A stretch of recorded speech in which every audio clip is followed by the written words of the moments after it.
Well, I want to welcome everybody to this session on research as a pedagogical strategy. My name is Bruce Sievers. I'm an Associate Director on the Commission on Public Schools here at the New England Association of Schools and Colleges, and it's my pleasure to welcome you to the conference today and to this session in particular.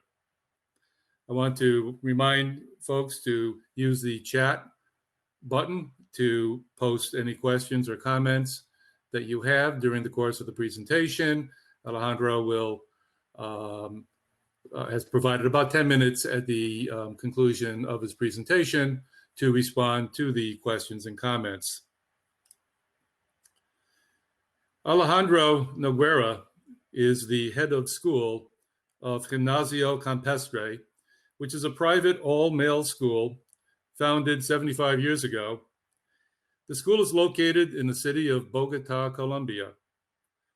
Campestre is a well-regarded PK-11 school with a remarkable pedagogical model that's primarily focused on the development of 4 global competencies and with a strong emphasis on research. Through the years, the school has led a path of fostering within its community a proactive way of approaching knowledge and of contributing to develop a unique type of leadership in its students that is based on the best comprehension of excellence and service. It's my pleasure to introduce Alejandro Noguera. Thank you very much, Bruce, for your very generous introduction. Thank you very much to everybody who is connected to this session at the wonderful conference that NEASC has been holding since this morning. I've had the chance of listening to a couple of the talks that were taking place before this one, and it's truly a great honor to be representing Gimnasio Campestre and to be representing Colombia and Latin America as a whole at this wonderful event.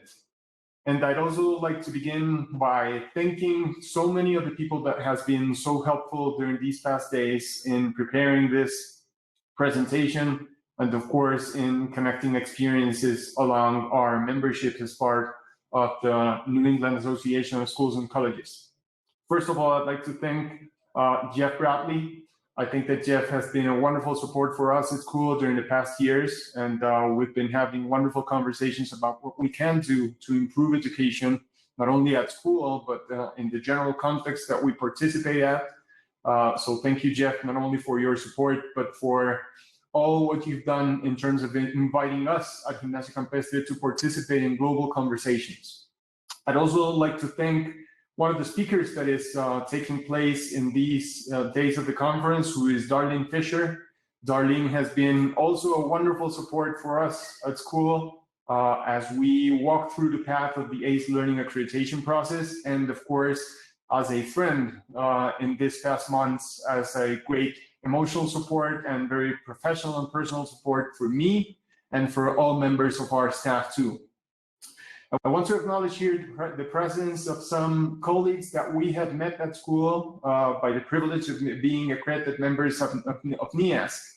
A couple of days ago, I had the wonderful privilege of seeing once again, or talking once again, to Hazel Chi, who is one very well-known teacher and evaluator of NEASC. I want to say hello to Hazel if she is connected to this transmission. And of course, to all of my staff here at Gimnasio Campestre, not only of the senior leadership team who might be connected to this streaming, but for all the teachers, the members of the research centers, of which I'm going to talk about briefly in this conversation, and for all members of the Gimnasio Campestre community. I'm gonna share the contents of my presentation right now, so I'm just gonna ask you to allow a minute to this to pop up. And as I begin, I would like you all to bear in mind some housekeeping information for this presentation to work better. The first thing that I want to recommend to everybody is that before we begin, you take some seconds to adjust your screen in the way that fits better for you.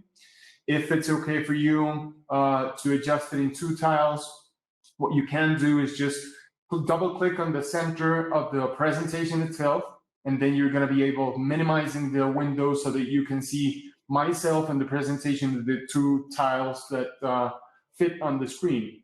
If you want to see the presentation in a bigger format, you can also tap on our arrow that points to the right in the upper right corner of the screen. And if you want to look at it bigger, you can just acknowledge that the screen in which you are right now is a responsive screen. So the bigger the screen, the bigger the format you're going to see the presentation. So just take a few seconds to adjust it so you can see it as it fits better for your preferences. The second important housekeeping message before starting is that I do want you to participate in the polling exercises that we're going to conduct throughout the whole conversation. You're going to be able of doing that in 3 possible ways. When we spark some conversations by means of the polling exercises that I'm going to put on the screen, you're going to be able of texting a message to participate in the poll. If you are in the US, you can use the SMS format in your phone if you're in the US. If you're not, and if you're in Colombia and want to participate, you can just use a hyperlink that I'm going to share in those polling exercises, or you can go directly to those links when I pop them in the chat screen in the right side of the window. And finally, I would definitely like to ask you all to use or to use to the best of your preferences the QR codes that I'm going to be presenting around the conference. Just to get the best advantage of those, what you can do is just use your phone, put your camera on, and then put your camera right in front of the QR so that you can get the information that is embedded in those QR codes. I put this QR code here just so that you can all try how those exercises work. So if it's okay for all, I would like you just to try this QR code by using your camera, putting it in front of this QR code, and trying to get the word that is embedded in this QR. If you've done this exercise correctly, what you'll see is that the word that is embedded in that QR code is the word connect. And I use that word connect because I would definitely like all of us who participate in this conversation to connect afterwards and to see how we as schools and colleges around the world can connect to familiarize more with what we do, to think about what we can do better together, and of course to generate new ideas to improve education not only in our countries but around the world. That being said, I want to start this presentation by giving you a glimpse of what Gimnasio Campestre is. As Bruce said before, we are a private school located in Bogota. This is an only boys school. Right beside me is the whole school working on a daily basis. As of today, we have students being welcome every day, of course, taking all the responsibilities and measures that have to do with this context that we've been living throughout this year. And we'll be happy to talk more about what we do at Campestre, but what I would like to do at this point is just to give you a general perspective of what we do by means of showing you the institutional video of our school.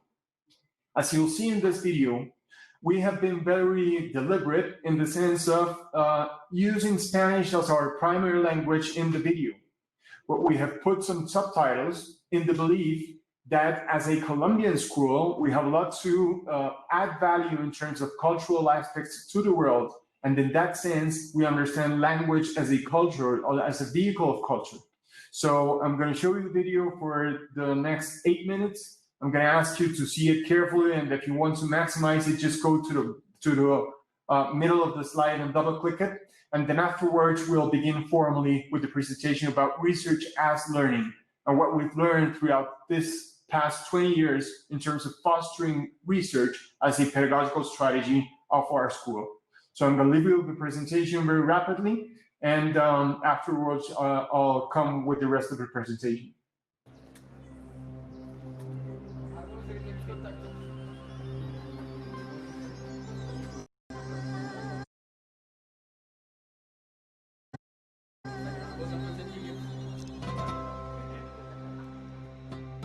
Bienvenidos a nuestro colegio.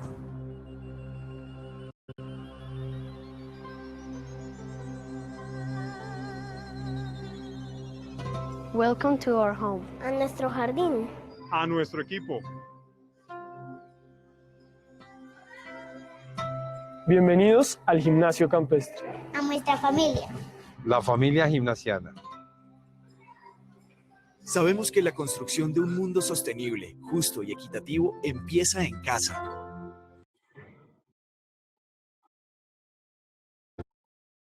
Un mundo para todos. A world for everyone. Un monde pour tous.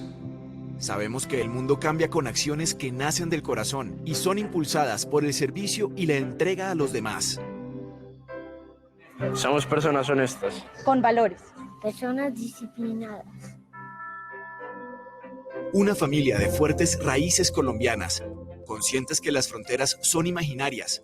Nos formamos sobre sólidos valores católicos, responsabilidad con el país y una clara proyección global. Somos una sociedad de conocimiento dinámica, vanguardista y actual, en evolución constante e innovación permanente para generar los líderes que el mundo necesita. Una familia diversa en donde cada uno es único e irrepetible, con sus propios intereses, objetivos y metas. Sabemos que son nuestras obras las que perduran, como perdura en nosotros la obra del doctor Alfonso Casas Morales. El Gimnasio Campestre, fundado en 1946 con el firme propósito de formar caballeros sencillos, puros y alegres, educados a través de la práctica constante de virtudes cristianas y el aprendizaje promovido por el afecto.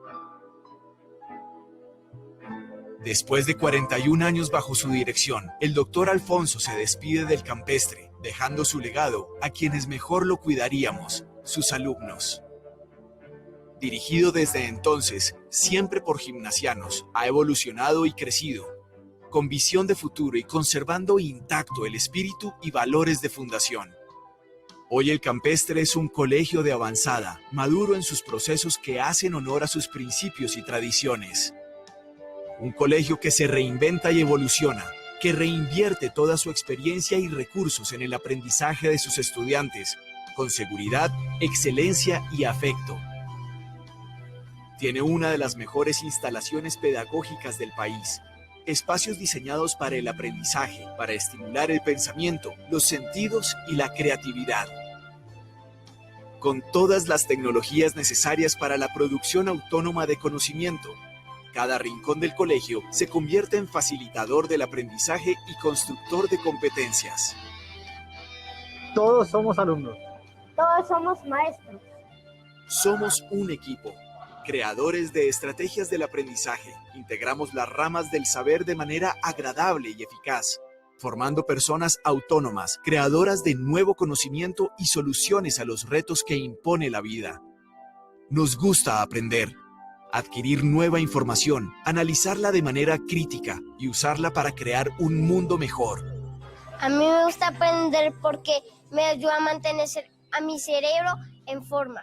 I like to learn because that decides my future. Je m'apprends pour aider le monde. Somos una familia con una fuerte identidad que nos caracteriza. Exploramos el mundo reconociendo una realidad diversa y plural y generamos espacios de integración e intercambio cultural y social que nos hacen crecer. Crecer sin límites y con sueños. ¿Listos para servir? Concebimos el lenguaje como un vehículo del pensamiento a través del cual éste se manifiesta, estructura y potencia. Relacionamos y comunicamos desde una posición crítica, activa y respetuosa frente al mundo. Un mundo que exploramos desde el intercambio de experiencias e historias vividas, intercambio de ideas, de culturas, creencias y arte. Intercambio que nos despierta la curiosidad y nos convierte en investigadores. El saber, la ciencia y la comunicación evolucionan. Inquietos y autónomos nos cuestionamos sobre nuestro entorno y las relaciones sociales, generando nuevo conocimiento que compartimos, creando un puente entre la comunidad gimnasiana y otros colegios, universidades y centros de investigación. Experimentamos desde niños, encontrando nuevas formas de ver el mundo, nuevas ideas y aplicaciones, asumiendo nuevos retos basados en la tolerancia y el respeto por la vida.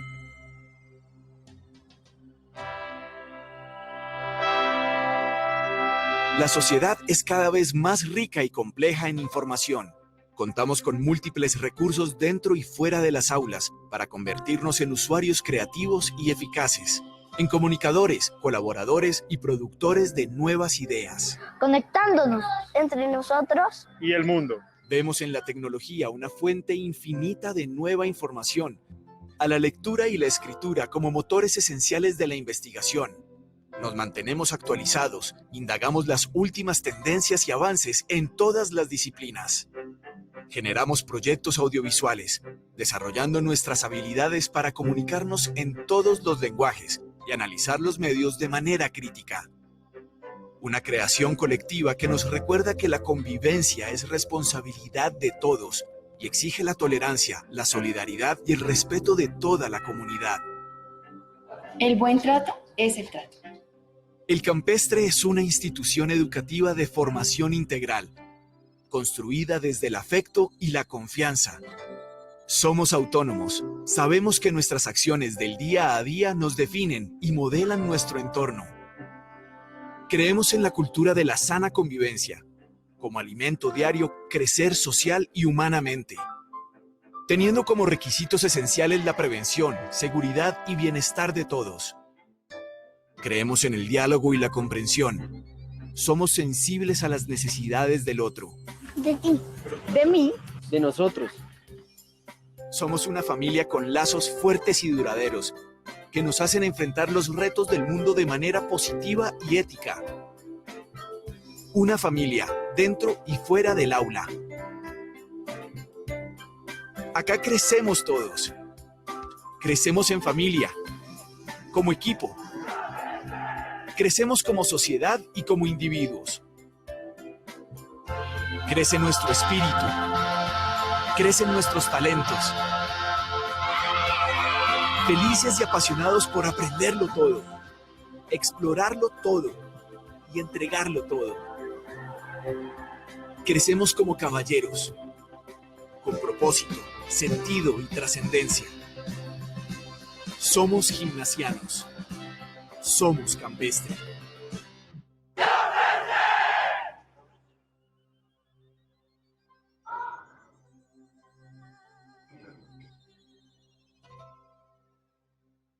So that's us. That's Gimnasio Campestre, a school that you may understand as home starting from now, and in which we would be very glad of having you whenever you have a chance to stop by Colombia.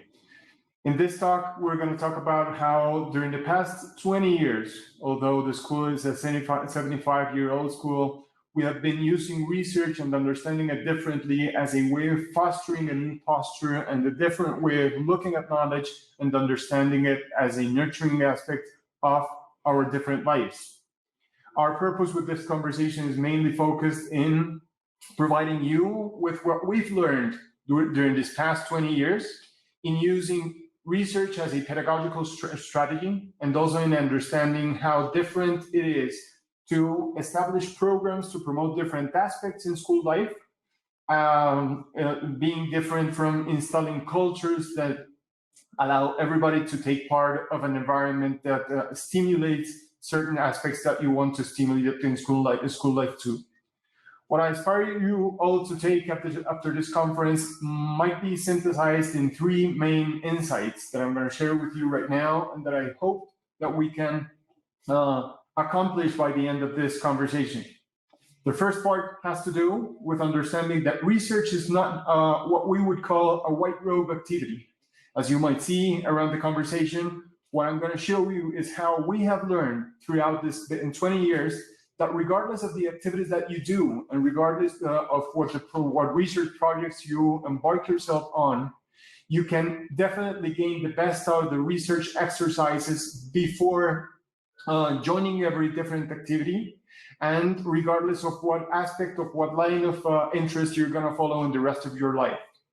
You're going to see the experience of some students of ours who have been participating in very specific research projects around the school history, and that nowadays follow their lives and purposes in many different life aspects, in music, in law, in political sciences, and in different fields of study.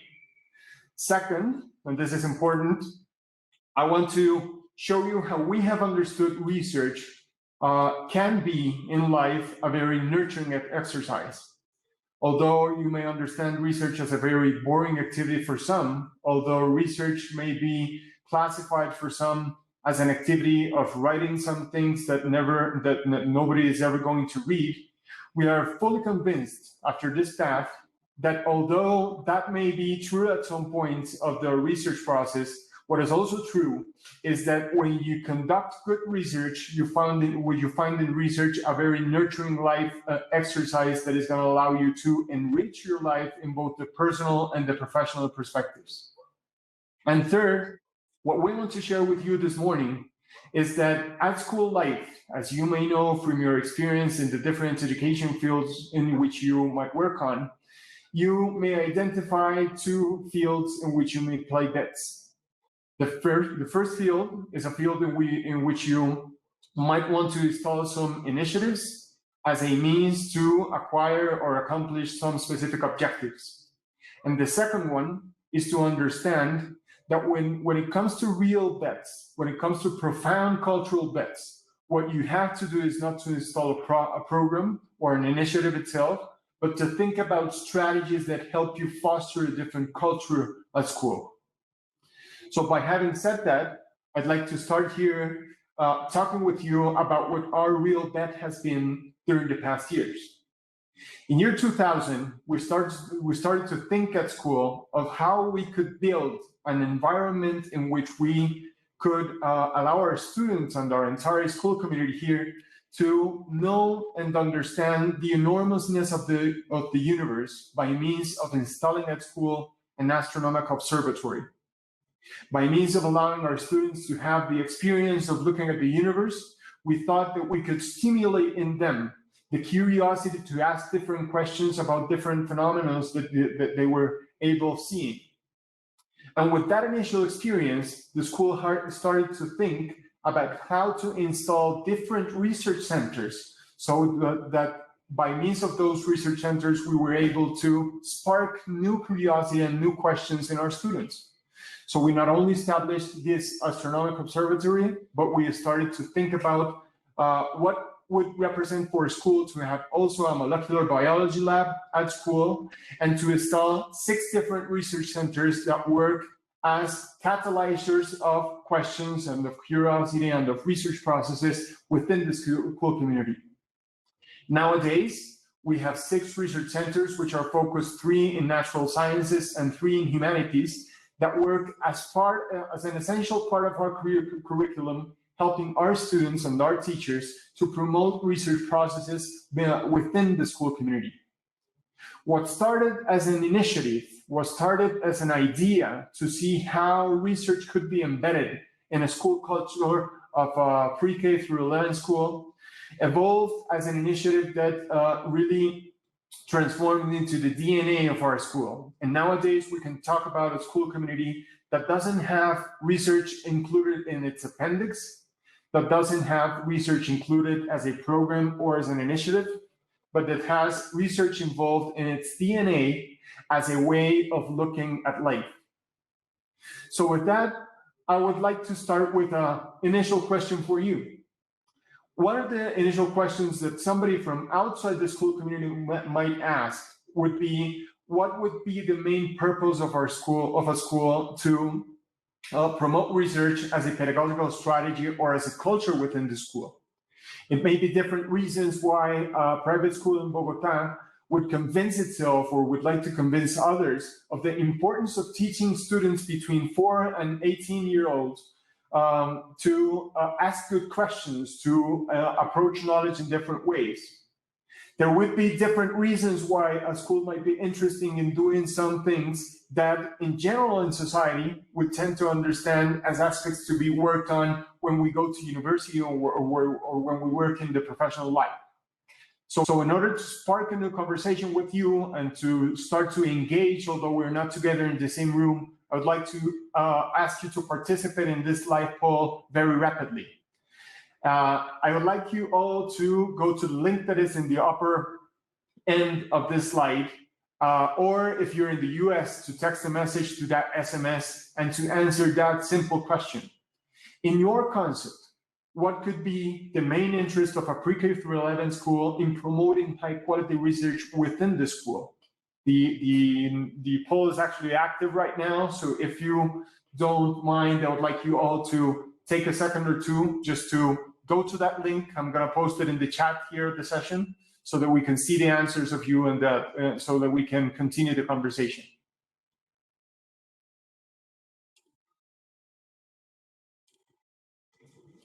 I'm going to type here the link so that you can go there.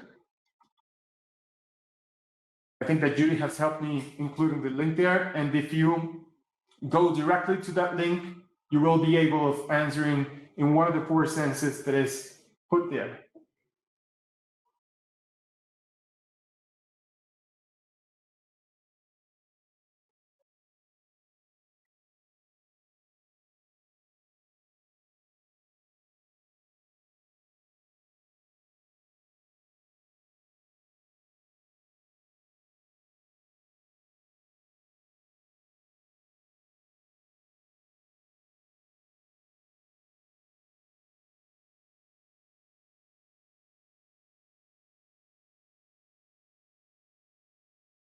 Good. So I'm going to allow a couple more seconds to get the responses of everybody.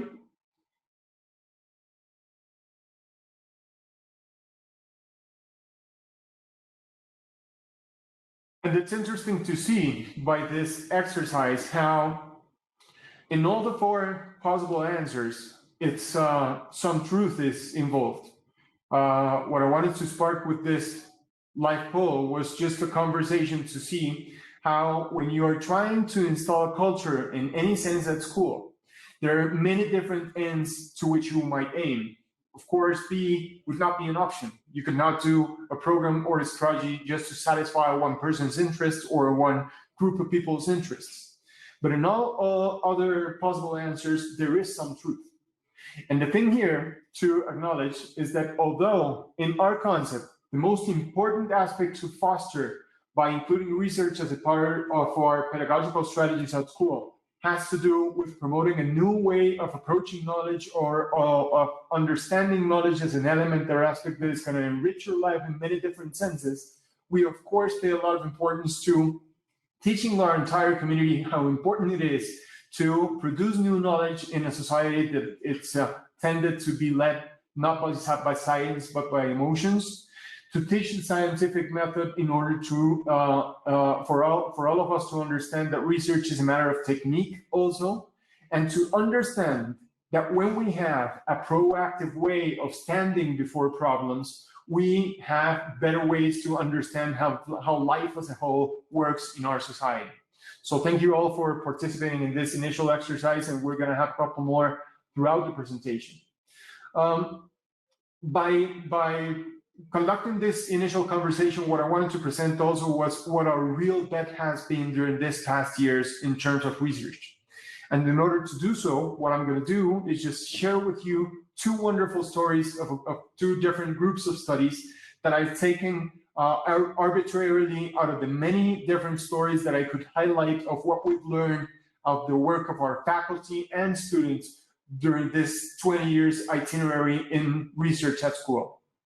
The first story has to do with yellowberries or goldenberries or yellow groseberries.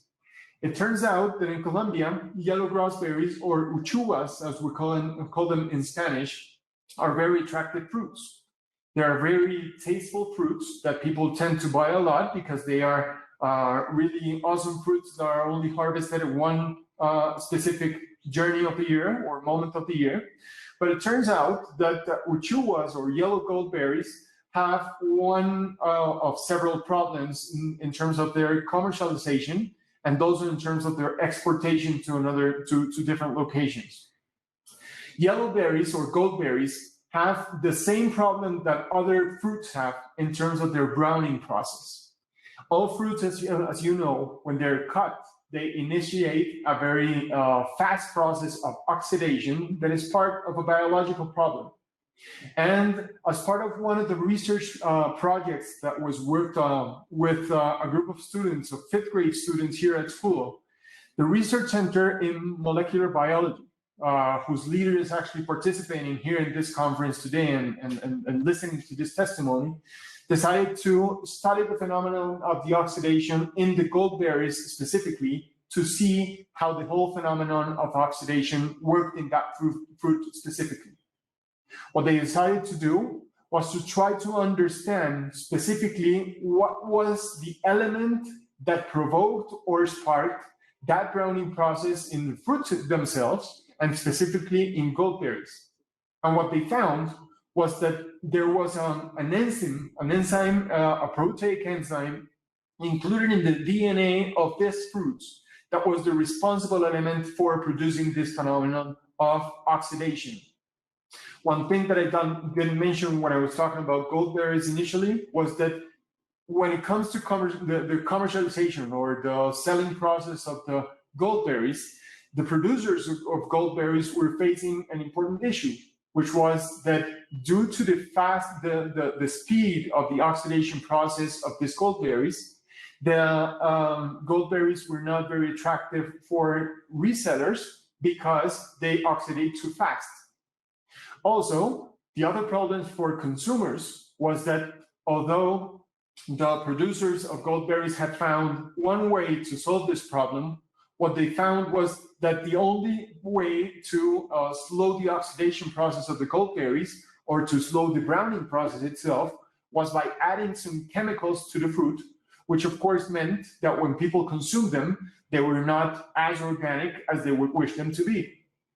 So by understanding the whole phenomenon, our groups of students, of course, led by our teachers here at school, started to understand that the whole oxidation process of these goldenberries and the fruits in general was due to what is technically called as a polyphenol oxidase, which is an enzyme of proteic content that is included in the DNA of each of those fruits. And what they wanted to do with the whole process was to understand, by means of their work in the molecular biology research center that we have here at school since 20 years ago, how to isolate a specific segment of the DNA of the goldberries so that when you isolate it biologically, there would be no need to add any chemicals to the fruit because the segment of the DNA that is responsible for producing this enzyme would be eliminated from the fruit. So by means of a biological process, you would be able of slowing the whole oxidation process of the fruit. And by that, you would be able of allowing not only consumers to consume a more organic product, but of course, producers to sell a process that would last long since the oxidation process would be eliminated or slowed. This research process was conducted, as I said before, by a group of 5th graders who started to understand the whole phenomenon of the fruit and the characteristics of the fruit, initially in their first years of high school. And as they evolved in the whole process, what they understood was that it was possible to do at school a process of isolation of that specific segment of the DNA and to send it to one very important and well-reputed National Biotechnology Information Center in the US so that they could validate their findings here at a research project conducted at school. After conducting the whole process of decoding that specific segment of the DNA, what this group of students was able to do was to, of course, gain validation by the National Biotechnology Information Center located in Maryland of that finding. And actually, if you go right now and pop in, as I popped in last week, in the NCBI webpage, the name of the protein that I just listed below, or if you put there Gimnasio Campestre, or if you put there yellow grape or goldberry or whatever, you would find that in one of the most well-reputed centers of biotechnology in the whole world, the name of the students of Gimnasio Campestre is listed there. So when you see the authors of this finding that was coded in the gene bank of the national and of the NCBI, what you'll find is the name of students Amaya, Caicedo, Montaño, Pulido, and Pulido, who is the teacher of the Molecular Biology Research Center here at school. And what you'll find below is that the work that they conducted and that was actually published in this gene bank around the world was published at a journal that is produced at a pre-K through 11 school in Bogota, at a private school in Bogota, which has had the intention of course, of connecting with different institutions around the world, and which has been working convincingly in line of convincing itself too of how it can produce usable knowledge for the whole society. The whole work that these students have led during the past years conducted them, of course, to a lot of recognitions, both internally at school and nationally here at our country, at Colombia. When talking with the Research Center director about the importance of this achievement for our students, what he said was that if this finding were to be done by someone at the university level, this would represent not only a great achievement in the academic field, but also a wide recognition because of the specificness of what they could find by means of their serious project conducted here at school, again, when they started at 5th grade at our school. And the intriguing thing about this is that when you talk about the proteins, when you talk about isolating DNA, when you talk about molecular biology, what you would assume is that the authors of this project are people who were devoted or being called to develop themselves afterwards in the scientific fields. You would assume definitely that these students would be more called to study things in the biology field or in medicine or in different fields that are more specific to the scientific fields. But when you see the picture of our students, what you can see also is that these are very intrinsically motivated students who started to work in this project by themselves with a teacher that definitely did his job in terms of engaging them with this specific project and with the importance of involving themselves in a research project that would be nurturing for themselves.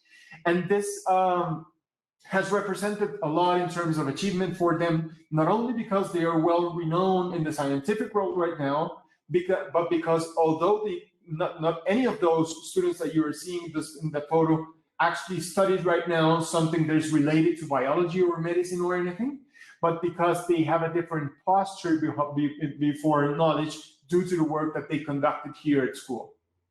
If you look at the picture from left to right, you'll see one of our students who is right now studying international relationships at a university located in Spain. The guy with the red jacket is our wonderful director of the Molecular Biology Research Center, Mauricio Pulido. The third student is Andres Montaño, who is currently a student of mechatronics at a national university. And the student who is located at the right side of the photo is Andres Amaya, who wanted to devote his life to political science and to law.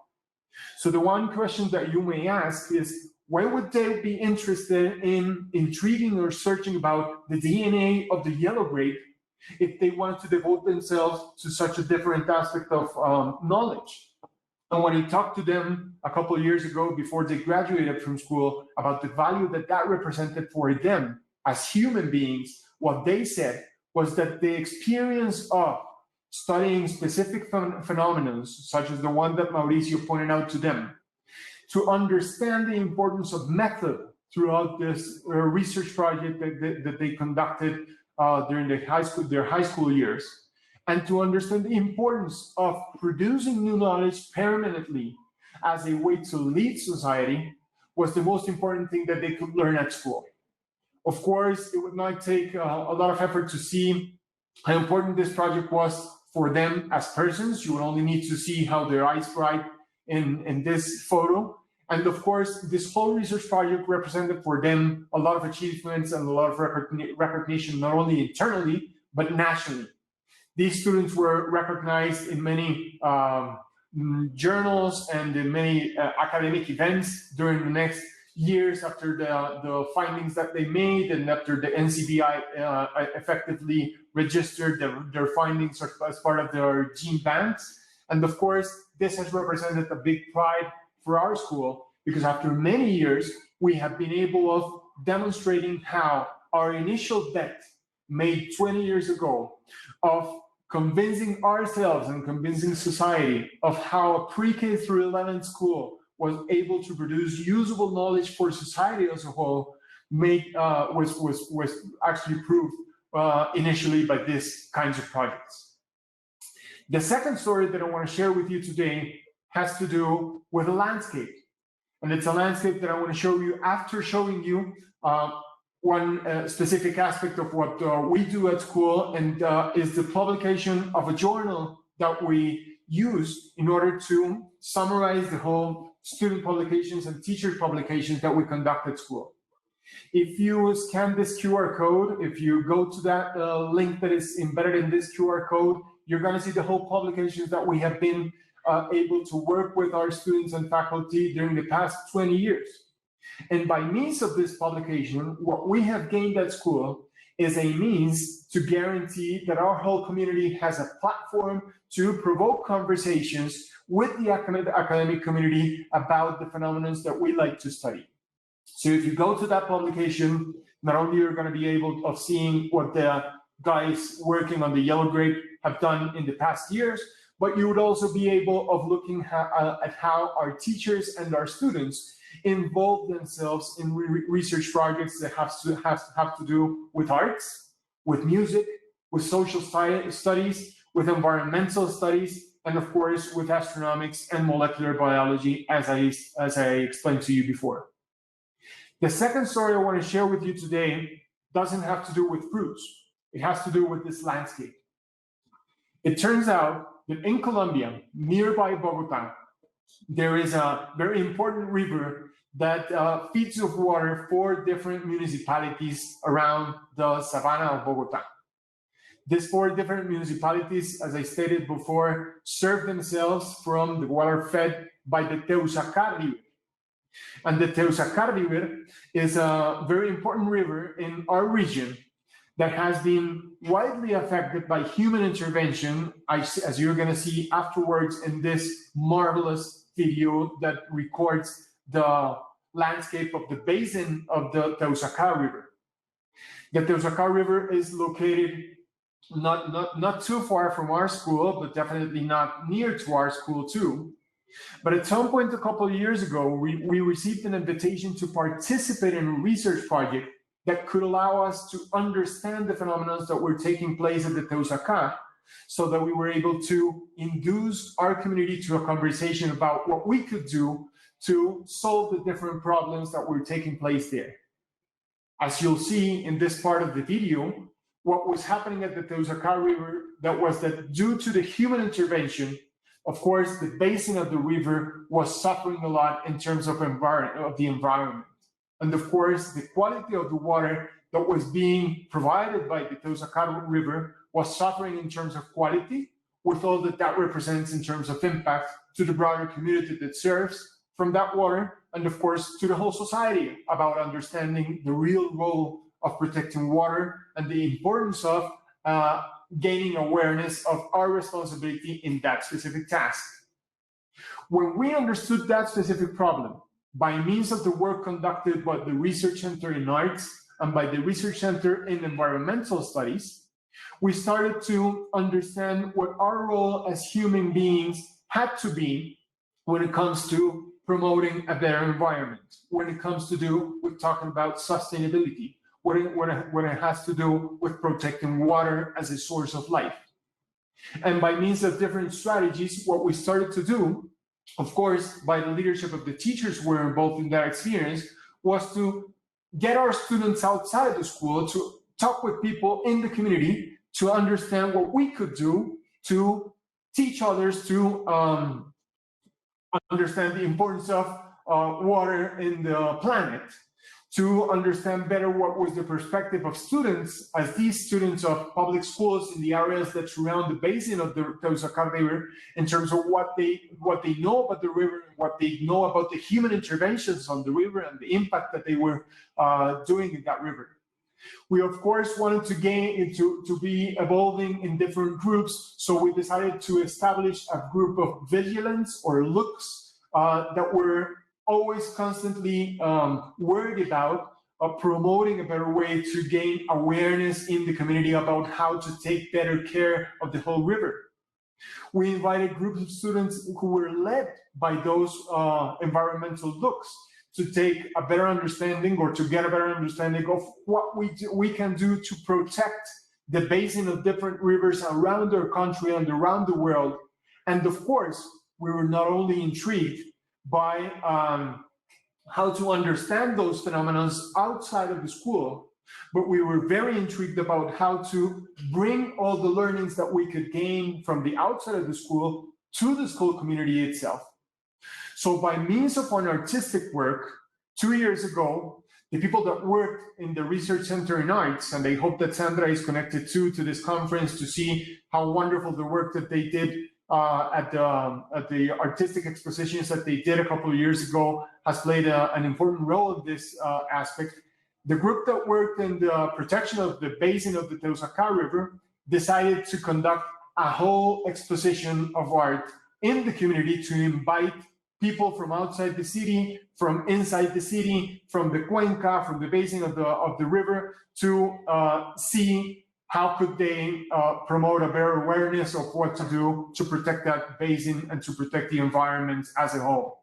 I want to show you what they did by means of an artistic expression, by means of an exposition, in terms of what they initially learned about the problematic of the basin of the Teusacar. And now, folks, let me give you a simple explanation of it. Jitterbug fundamental.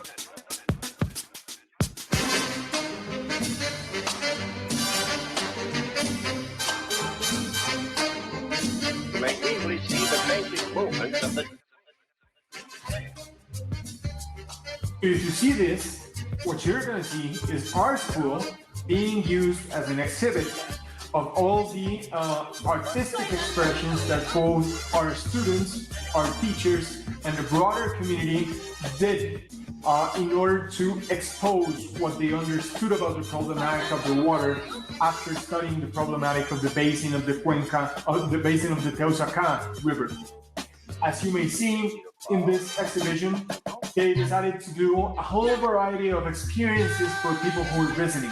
These are not only our students, but people from around our city who came to school to try to understand how could they stand differently to a problematic that is not only of the neighbors of the Teusacar River, but of all members of our society in protecting water as an important aspect of our life and of society as a whole.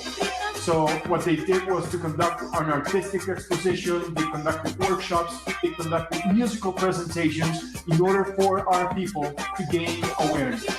And again, the most important aspect of this was that it was a student-led initiative, of course, accompanied by our teachers who always play their role in sparking better questions, in asking them how they can stand before different phenomena in a more proactive and enriching way, to allow our students to gain more awareness of what their role is in society, not only by understanding their role as students in a passive way, but in a very proactive way. And of course, this represented a great pride for us at school too. This is a research project in which we are still working in different ways to allow the members of the community that surrounds the basin of the Cuenca, the basin of the Teusacar, in order to promote a better role of them in protecting that water source. So what I wanted to show with these two stories is that by means of promoting research, by engaging our students in research conversations, in curiosity, in different ways to approach knowledge in more proactive ways, we definitely can and should play a role not only as teachers, but as learners in general. So when it came to wrap up the research project that these guys who graduated last year did with the basin of the Teusacá River, they wrote an article that was published in our journey too, in their journal too. And at the end of that article, what they wrote was this that I want to share with you.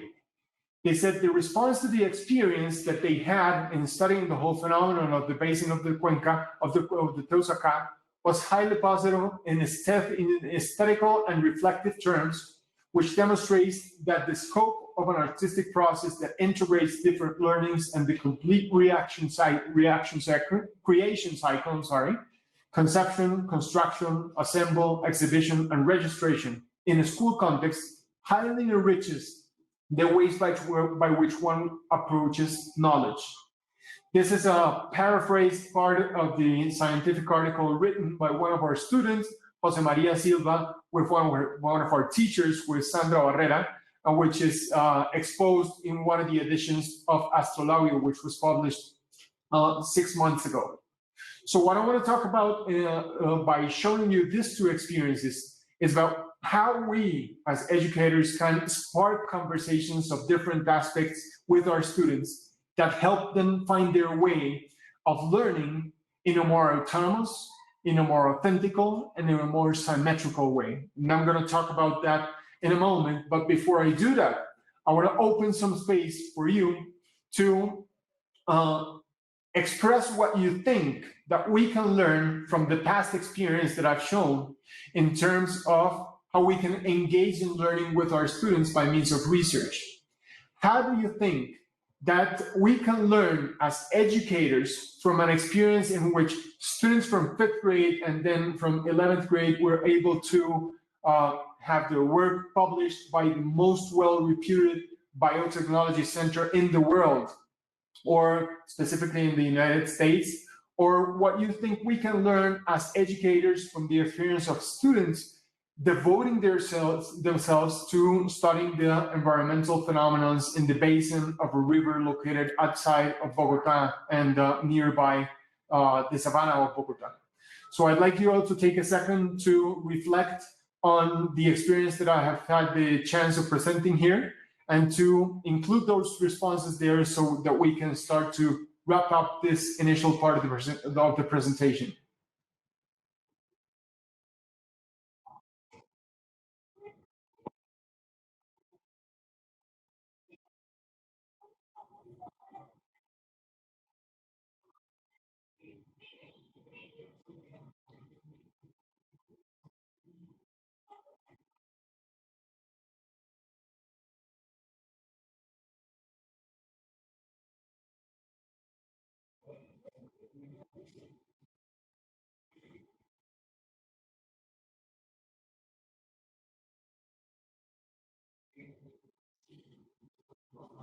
So as you answer here, there's going to be different answers popping up. So I'm going to use some of them to spark this last conversation before I take some questions that Bruce might be able of getting from the chat.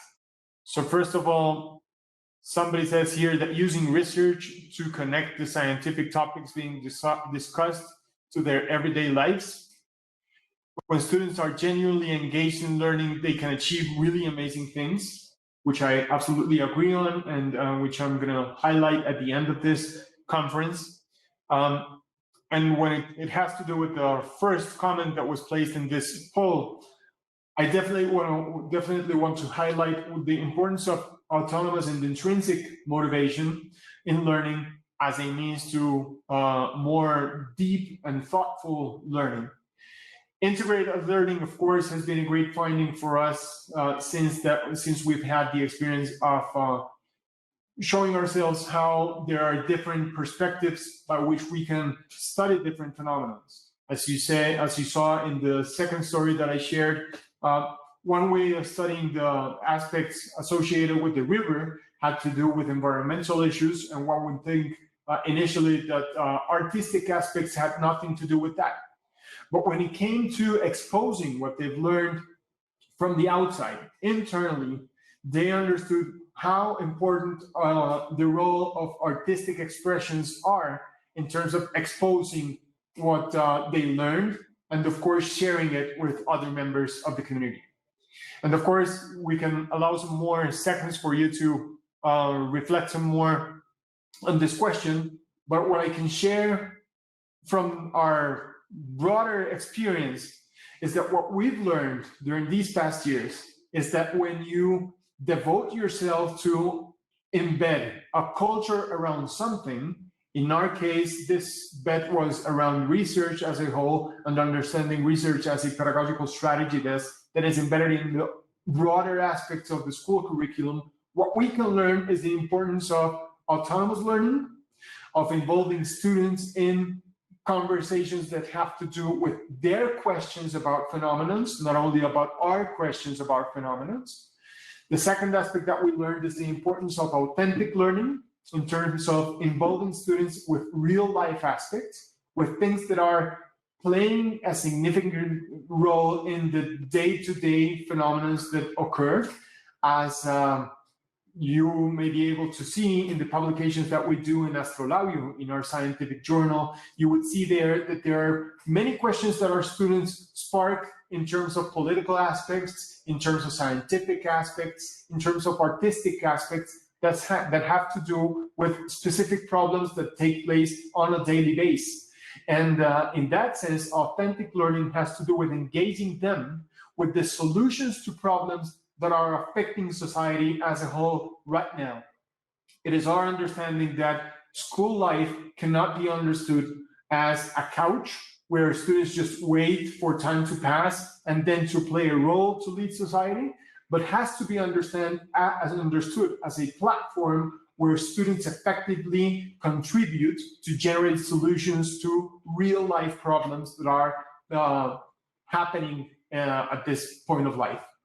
And finally, what we've learned is the importance of promoting, and I'm not sure that this is a very academic concept or a concept that is being written by itself, as autonomous and authentic learning have been written about in many different articles or textbooks. What we've learned is the importance of involving symmetrical learning at school, at the school context. And what we mean with symmetrical learning is a learning where students play a role as teachers and teachers play a role as students. If you have a conversation with one of our students here at school, or one of our students who participated in the two projects that I presented before, you would be marveled to see how the conversation between the two is a conversation between, of course, a mentor, but a mentor who plays a very humble role in terms of allowing students to raise their volume and to act as leaders themselves. These are not passive participants who just wait for the answers, but active participants who act and play their role in asking the right questions, in raising their hand, and in promoting, of course, very thoughtful and very enriching conversations. After all, what we've learned during the past years was stated by John Dewey many, many years ago. John Dewey, in his book about democracy and education, said that in education, the teacher has to be a learner and the student has to be a teacher.